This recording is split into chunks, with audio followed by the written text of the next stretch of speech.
Hi guys, let's go over your language review from yesterday before you do your one for today. The first question says the sun is actually white, but it appears yellow from Earth. Which ending punctuation mark should complete that sentence?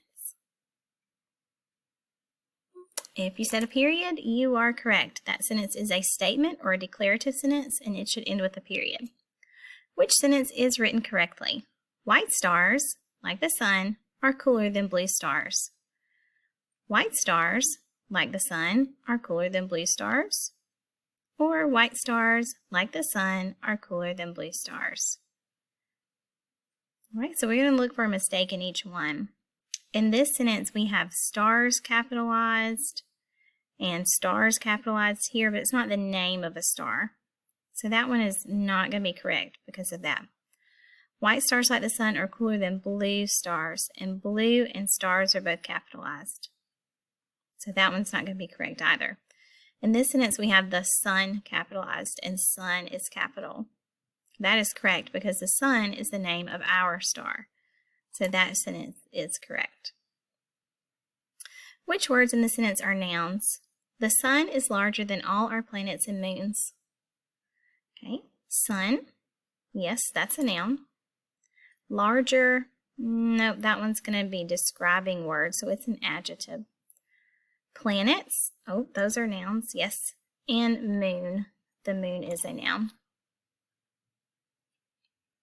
Which is the contraction of the underlined words? From Earth, the sun does not look white. Does not goes together to make doesn't. This choice here, didn't, is made of the two words did not, and don't is made of the two words do not. Does not makes doesn't.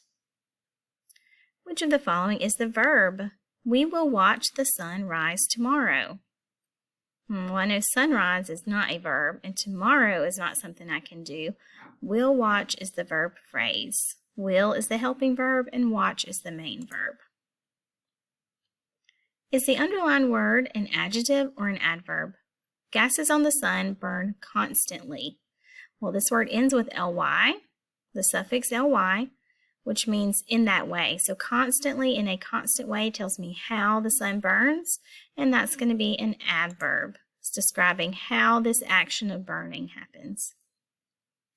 Which correctly shows how to add ing to the word pay. Pay ends with a y, but my ending starts with an I. If I change the y to I would have two I's, or if I just took it out, I would have this word. That doesn't look like paying, and I definitely don't want to double my y. The correct way to spell that word would be paying, P-A-Y-I-N-G.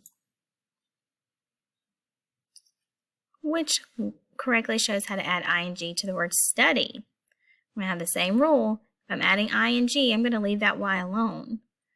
So have the word studying with a y-i-n-g at the end. Which correctly shows how to add ing to the word try.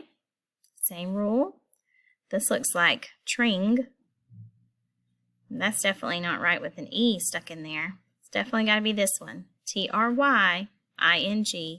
My ending here starts with an I, so I'm going to leave the Y alone. Trying. Right? Think about those as you answer your questions for today.